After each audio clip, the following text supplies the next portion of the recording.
Hi everyone, welcome back to our channel. In today's video, I'm going to show you how to add timer to your video using Clipchamp.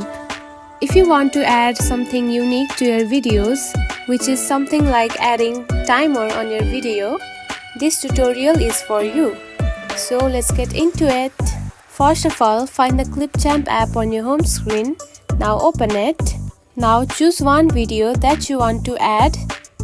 Now the video is on the timeline track like this.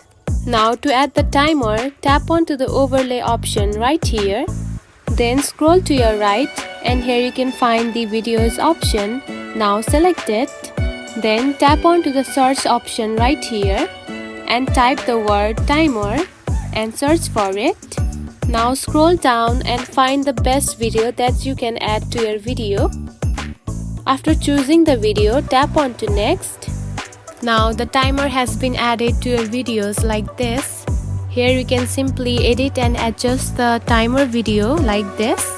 After editing, here you can find the video has been added so beautifully to your video. And that's it. This is how you can add the timer on your videos using Clipchamp.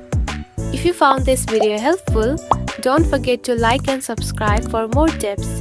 Thanks for watching.